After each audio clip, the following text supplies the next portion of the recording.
Hello everybody and welcome to my channel. My name is Gabrielle Ray and I present cases of unsolved homicides, missing persons, and the unidentified. Today I will be doing one of my Murdered in America series, and today I will be presenting the cases of Margaret Albo, Soo Kim, and Cameron Ware. Margaret Albo was found deceased on May 31st, 1991 in Denver, Colorado. She was 59 years old. She lived in the Swansea neighborhood of Denver, Colorado, and frequently took the bus. She leaves behind 6 children, and friends and family remember her as an avid seamstress who would make various outfits for her kids. She is also remembered for her beautiful flower gardens. She was found murdered in a grassy area of a vacant lot in an alley between Welton and Glenarm Streets near Lawson Park. The approximate address of her murder was at 2300 Welton and Glenarm Alley. She was strangled to death on a Friday morning.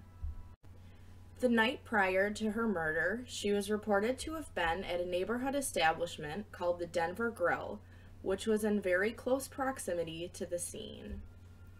And as a result of her untimely death, she was unable to meet with one of her daughters that Saturday to help plant flowers in her garden. Unfortunately, that is all the information presented on Margaret Albo. And I just believe that we need to get cases like this out in the media because, yes, there is really no information, but at the same time, these cases are just as important as cases that are always in the media and have pages and pages of information. And it's very important to keep these cases alive because somebody somewhere has some information on this and they're just not coming forward.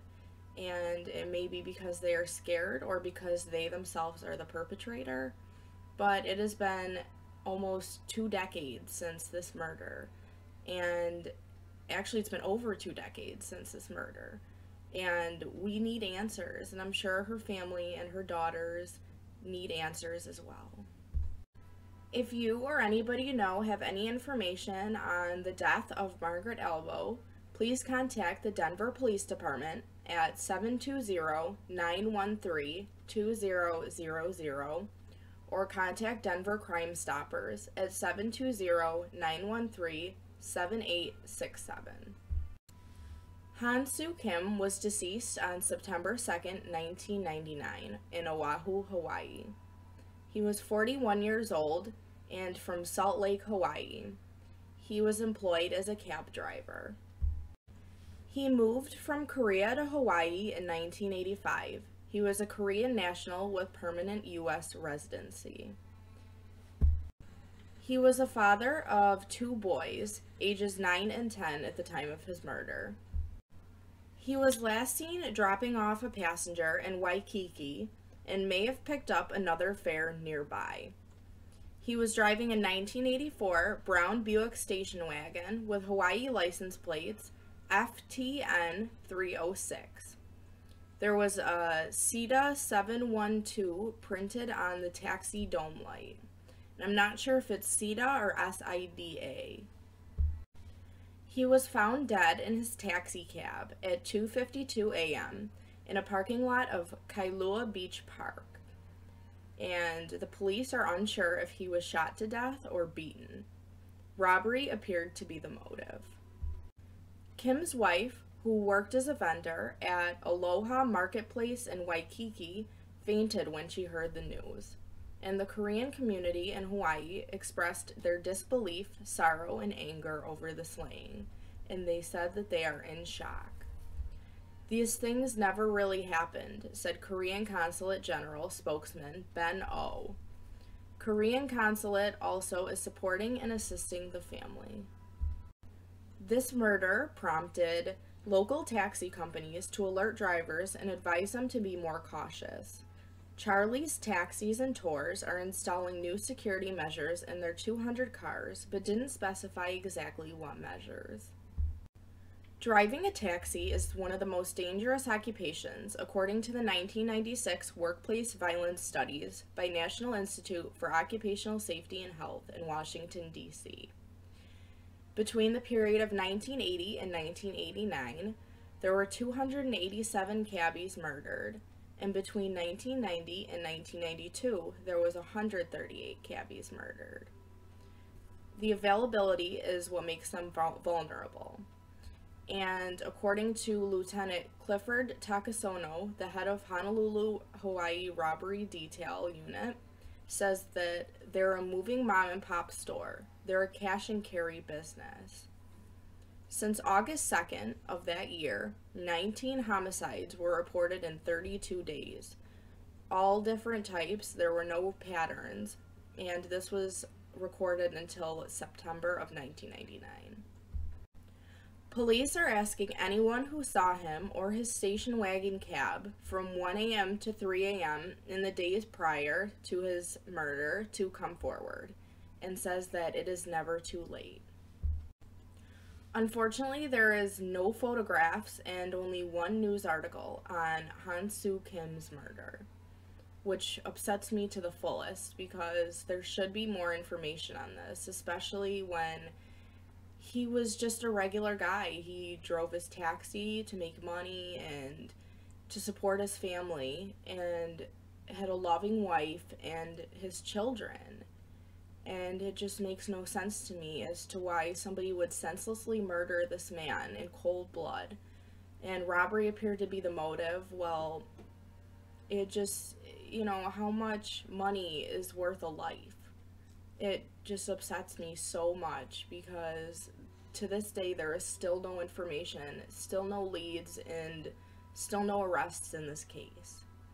And if you or anybody you know have any information on this case, please contact Crime Stoppers of Honolulu at 808-955-8300 or call Detective Clifford Rubio at 808-529-3358.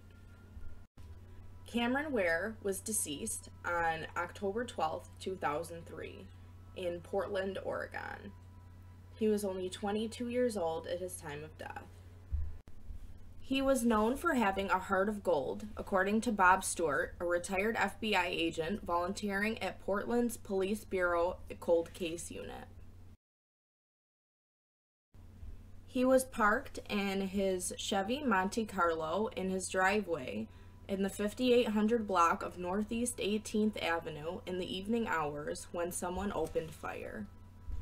He was shot directly outside his home at approximately 8:45 p.m. His mother was inside the home and rushed out to find her son dying, laying on the ground next to his vehicle. She called 911, but at that time the shooter was gone, fleeing when he saw his mother come out of the house. Immediately after, witnesses spotted a short man with a dark complexion and a medium build standing over the body, and then ran off. The man was described as being in his early 20s, wearing a tan hoodie with blue square shapes on it, and about 5'3" in height. The man ran southbound on Northeast 18th Street towards Jarrett. He was taken to Emmanuel Hospital, where he died of his injuries, and an autopsy later confirmed that he died of multiple gunshot wounds. Before he died, he pointed out a dark blue Toyota Celica to a friend, saying that the people inside were a threat to him. Neighbors spotted a dark two-door vehicle, possibly a Toyota, racing away from the area northbound on Northeast 17th Street. It sped through a stop sign on the next block on Northeast Ainsworth and continued northbound on Northeast 17th. The police state that he was involved with people who were involved with drugs. And Stewart, the retired FBI agent, says that a dispute may have developed among members of the group that could have led to his demise. People on both sides of this dispute could help solve the case, but no one has come forward, says Stewart. There are two sides to Cameron Ware.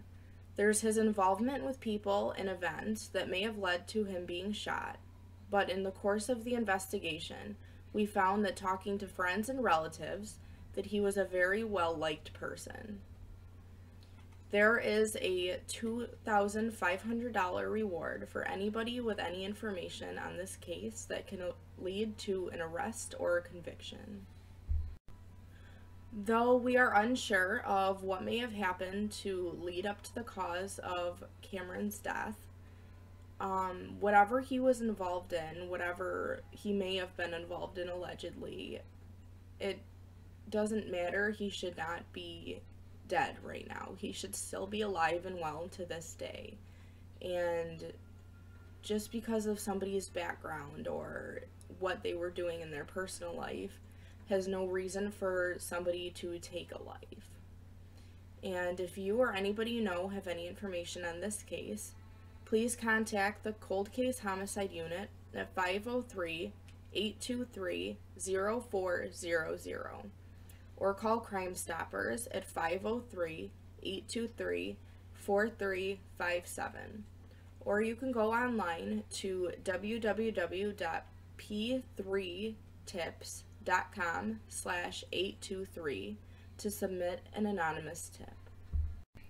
These cases, I cannot stress enough, are just as important as the cases with a lot of information on them.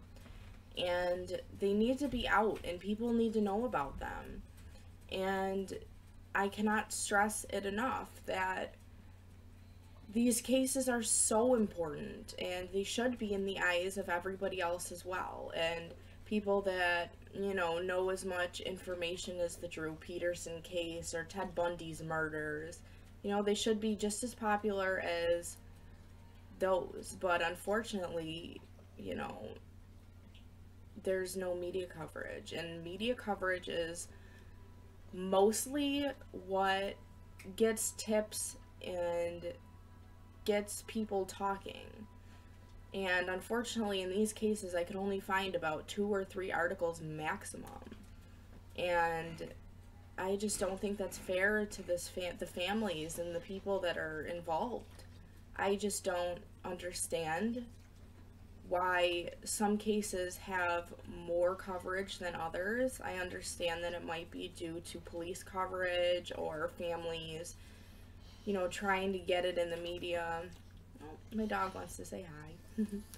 But it's just a shame, honestly. It's a shame because these cases need to be solved just as much as others. Thank you guys for watching, and I hope you have a wonderful night.